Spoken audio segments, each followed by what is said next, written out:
جو बात कल उमर साहब ने कही, ये बात ये आज से 2 महीने पहले कह सकते थे, मुझे फोन कर सकते थे फारूक साहब, आपने कहा होगा, मैं उसमें क्या कहूँ। आजाद है वो। गलत बात नहीं थी वो। अगर हम जब जम्मू कश्मीर के हम हालात देखते हैं, जो मुश्किलात हैं, जो यहाँ पर माहौल बना है 2019 के बाद, उसका ये तकाजा था कि हम लोग इकट्ठे चलते, एक इतिहाद के साथ आगे चलना था हमें। और क्योंकि आपको मालूम है हजारों नौजवान हमारे जेलों में बंद हैं, बात नहीं आप कर सकते हो। हमारी तो क्या बात, आप जो जर्नलिस्ट हैं बात करते हैं, कितने सारे हैं हमारे जर्नलिस्ट बंद हैं। हमारे नौजवान बाहर की जेलों में इस वक्त खुदा ना खासा सड़ रहे हैं, मुसीबत में हैं। मुलाजिम क्या है, उसके घर वाले बात नहीं कर सकते। हर हिसाब से देखिए कि एक बहुत ही जाति का माहौल चल रहा है, तो इस माहौल में हमारा इकट्ठे चलना बहुत जरूरी था।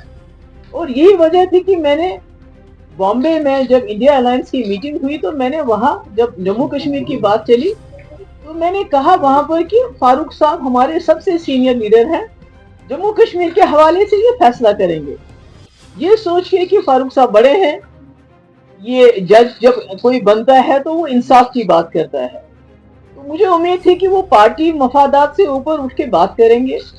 और अगर यही फैसला करना तो जो उन्होंने किया, अगर उनको लगा, फारूक साहब को लगा, उमर साहब को लगा कि पीडीपी की आवाज से बेहतर आवाज हमारे पास लोग हैं, जो नुमाइंदे हैं, वो ज्यादा बेहतर तरीके से जो जम्मू कश्मीर के लोगों का दर्द है, जो यहाँ की तकलीफ है, जो यहाँ की मुसीबत है, उसकी अक्कासी पार्लियामेंट में कर सकती, तो कुछ भी नहीं करना था।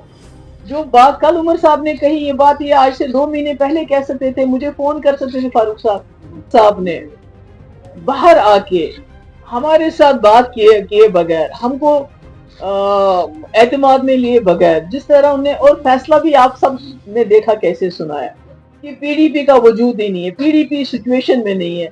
महबूबा मुफ्ती चौथे नंबर पे आई, तो उमर साहब मुझे बुलाते, मुझे कहते कि आपने फारूक साहब को जिम्मेवारी रखी है फैसला करने की। हमने ये फैसला किया है किसी वजह से कि आप शायद हमारे लोग बेहतर वहां नुमाइंदे बन सकते हैं, बेहतर तरीके से आप जम्मू कश्मीर की आवाज पहुंचा सकते हैं, इसलिए हमने ये फैसला ऐसा कर दिया है कि आप मत लड़िए, हम सिर्फ लड़ेंगे। तो शायद जो लार्जर इंटरेस्ट है, क्योंकि आप देखिए हम किस चीज के लिए लड़ रहे हैं, हम तो लुट चुके हैं, हमारे पास क्या है अब। तो अब हम पार्लियामेंट की सीटों के लिए आपस में एक दूसरे के कपड़े फाड़े। तो अगर फारूक साहब ने या उमर साहब ने मुझे बुला के ये कहा होता कि आपने चूंकि फारूक साहब के ऊपर जिम्मेवारी छोड़ी है, हमें लगता है कि आप लोग शायद अच्छी तरह हमारी मुश्किलात की अक्कासी नहीं कर सकते, हमारे लोग बेहतर हैं, या हमारे पार्टी वर्कर नहीं मान रहे, वट एवर इट वॉज, जो भी उनको मतलब फैसला जिस वजह से किया, तो हम सोचते लार्जर इंटरेस्ट में ऐसा ही होना चाहिए। चलिए हम पार्लियामेंट में नहीं पहुंचेंगे, ये अगर पार्लियामेंट में पहुंच के बेहतर कारकर्दगी कर सकते हैं तो ठीक है। मगर आपने देखा जिस तरह से उमर साहब ने बाहर आके हमारे साथ बात किए बगैर, हमको एतमाद में लिए बगैर, जिस तरह उन्हें, और फैसला भी आप सब ने देखा कैसे सुनाया कि पीडीपी का वजूद ही नहीं है, पीडीपी सिचुएशन में नहीं है। महबूबा मुफ्ती चौथे नंबर पे आई, तो उसके लिए ये बेइज्जती मेरी नहीं थी, बल्कि मेरे वर्कर की बेइज्जती की उस वक्त उमर साहब ने, वो सब कुछ कह के। इससे क्या हुआ कि जो मेरा वर्कर है, आपका मालूम है पिछले 5 साल से बीजेपी ने मेरी पार्टी सारी तोड़ के रख दी, बड़े बड़े सारे लीडर निकाल। अब मेरे साथ कौन है? मेरा वर्कर, जो बेचारा फाका रह के जेब से पैसा खर्च करके मेरे जल से जुलूस मीटिंग्स में आता है। तो उसको बहुत दचका लगा जब उसने उमर साहब के वो अल्फाज सुने, तो वो दिल बर्दाश्ता हो गया, उसको बहुत तकलीफ, उसका दिल टूट गया कि ये क्या कहा जा रहा है कि एक पीडीपी जिसकी 28 सीटें कुछ सालों के अंदर, जिसने नेशनल कॉन्फ्रेंस को 2 बार पावर से बाहर कर दिया, आज वो कहते हैं इनका वजूद ही नहीं है। मेरे ख्याल में उस वक्त जो लहजा था उमर साहब का, वो बहुत सख्त था, और उससे मेरा वर्कर जो है बहुत ही ज्यादा मायूस हो गया और तकलीफ भी हुई। तो आज मैं किस मुंह से जाके वर्कर को बोलूंगी कि उमर साहब कहते हैं जी पीडीपी को कैंडिडेट नहीं उठाना चाहिए, उनको हमें सपोर्ट करना चाहिए। तो ये क्या ये आसान है? जब आसान था तब तो इन लोगों ने किया नहीं, जब इनको ऐसा करना चाहिए था तब तो किया नहीं। और जब आप घर में किसी को बड़ा बनाते हो, मालिक बनाते हो, जज बनाते हो, तो जज का फर्ज बनता है وہ ذاتی جو مفادات سے اوپر اٹھ کے فیصلہ کرے اور انصاف کا فیصلہ کرے. تو مجھے لگتا ہے مجھے آج آپ کے ساتھ یہ بات اس لیے بھی کرنی پڑی کیونکہ ہر طرح سے میرے ورکر فون کر رہے ہیں, بہت مطلب وہ مایوس ہو گئے ہیں کہ یہ کیا ہو رہا ہے, انہوں نے تو ہماری اتنی بےعزتی کی ہے تو ہم کیا لڑ نہیں رہے ہیں. تو اس لیے میں نے سوچا کہ آپ لوگوں کے ساتھ بات ہو جائے. کیا ان کو خوشی دینے جا رہی ہے وہاں سے اپنا کینڈیڈیٹ کھڑا کرے گی؟ دیکھیے پی ڈی پی تو انہوں نے تو ہمارے پاس کوئی راستہ ہی نہیں رکھا. عمر صاحب نے جس طریقے سے اور فاروق صاحب کو جو میں نے اعتماد دیا تھا, جو میں نے ان کی عزت افزائی کی تھی, یہ سوچ کے بڑے ہیں سینئر ہیں, یہ اپنی پارٹی مفادات سے اوپر اٹھ کے سوچیں گے. میں تو کبھی سوچتی ہوں اگر مفتی صاحب یہاں پر ہوتے ان کا تو ایٹیٹیوڈ بالکل ڈفرنٹ ہوتا.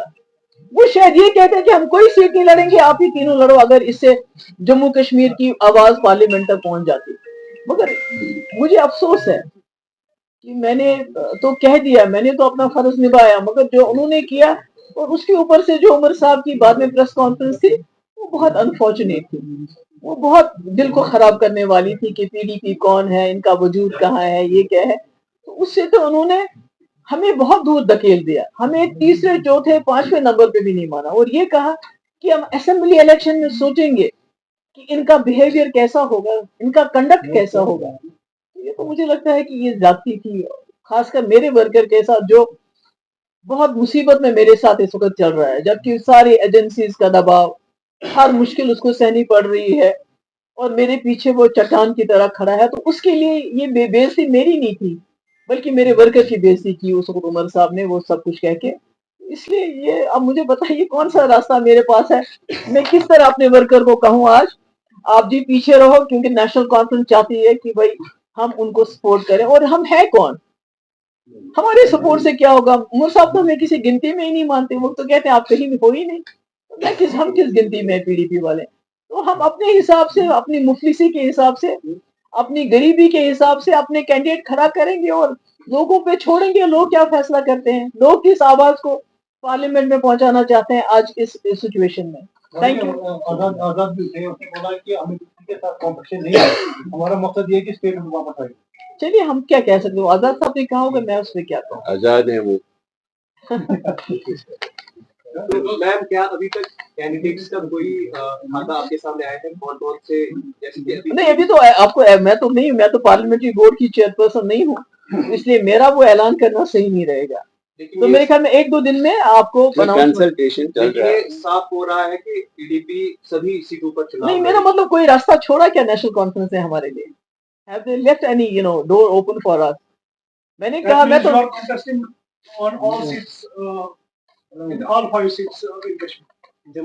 نہیں, وہ بھی ابھی اس کا پکا نہیں ہے, مطلب جموں کے بارے میں بھی ہم نے سوچا نہیں ہے, پر یہاں کے بارے میں کنسلٹیشن چل رہی ہے ہماری. میرے خیال میں ایک دو دن کے اندر